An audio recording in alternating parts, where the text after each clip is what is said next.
Hi guys and welcome to my YouTube channel. My name is Zwannda, and in today's video we'll be talking about an emergency account.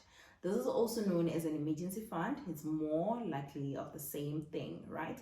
It's an account which you create separately from your savings account or your day-to-day account. You put money into that account for in case there is an emergency, as the name of the account states. For an example, you have your car tire busting and that is not covered by your insurance, so you have a pool of money where you can take money and service your tire or buy a new tire, right? So you have a pool of money which you can take money, and in case of unforeseen events, unforeseen situations that requires money, you can cater for those kind of events, right?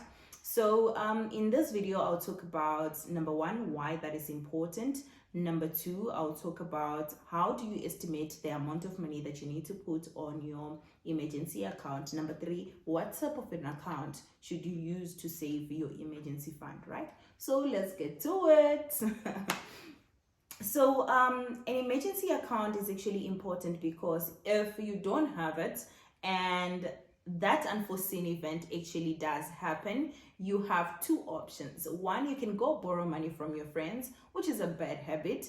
You can also go borrow money from the bank, which is also a bad habit that can lead into a vicious cycles of debt, right? So both these options are not good. So if you have an emergency fund, this allows you to continuously save without having to detour from your savings and feeling like you're working backward trying to pay back the money which you would have saved, right? And also we don't want to get ourselves in unnecessary debt. So it's just like some sort of an insurance. I mean, in most things there are insurance, but an emergency fund is kind of like a do-it-myself kind of insurance for the things which are not covered by your insurance, right? So number two, how do you estimate the amount of money which you need to save for your emergency account? So this question is rather important because your emergency are not the same as my emergencies, right?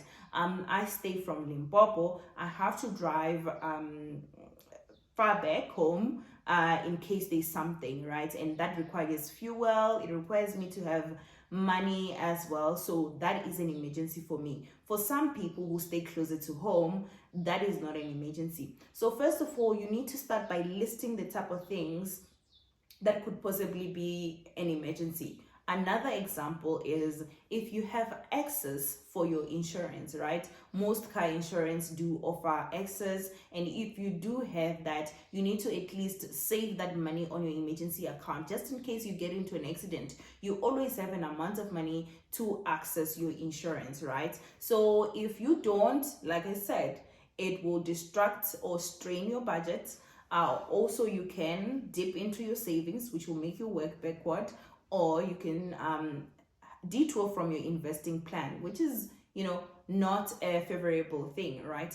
So list the things which you consider as emergency, and then you will be able to estimate the amount of money which is against those things which you consider as an emergency, and then you will get the amount of money which you need to save, right? So the financial management recommends that you should at least have 3 to 6 months of your expenses for you to be able to have a good emergency fund, right? It sounds like it's a lot, but looking back at what happened last year in 2020 with the COVID and all, people got retrenched, and it was a really sad story. But if you had 3 to 6 months of your living expenses or of your income, it would have been a better situation, at least not as worse as it would have been if you don't have it, because you could at least in the 3 and 6 months be able to find a new job. Obviously this is also dependent on how stable your job is, right? So you need to assess those kind of things, identify what's an emergency for you, and do the total, and that's an estimate of how much you should save for your emergency fund, right? So the last one is, what type of an account should I use to save for my emergency account? And I'm saying type of account because I can't necessarily say use this account or that account, but we need to figure out the characteristics of the emergency account so that we can use whatever service provider that offers those characteristics. Number one, and the most important one, you need to make sure that the account is accessible. This is an emergency. It can happen at any time. So if you have it on a fixed deposit or 32 days notice in a place where you can't access it, you are just as good as someone who doesn't really have an emergency fund, right? So we need to make sure that we put it in a place where we can access it in case of emergency, because having you to borrow money because you can't have it at the very moment would incur interest, and then it defies the purpose of having an emergency fund. So accessibility is important. Number two, we need to make sure that we put our money in an interest-bearing account, and also we need to make sure that that interest rate beats inflation. I think that's the most important part, because over the years, we don't want our money to depreciate in value and not being able to cater for those emergencies that we have listed. So we need to make sure that, it at least beats the inflation, equivalent to inflation, or beats inflation, right?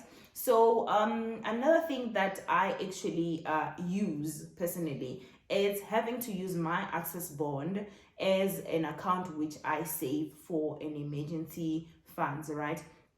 So I have an access bond, and the word access means I can access the money and I can deposit extra. So I deposited the amount which I estimated to be my emergency fund onto my access bond. How does that help me? It helps me because when my interest rate gets calculated by the bank, they calculated it with the amount of money that is remaining that I'm borrowing, right? And because I've added more, that means I'm borrowing less. So that's the benefit in which I get. And also it's accessible, so I can get the money at any time. So thank you guys. That's it from my side. If you like the content of this video, please be sure to give it a thumbs up and comments below. And also don't forget to subscribe. Cheers.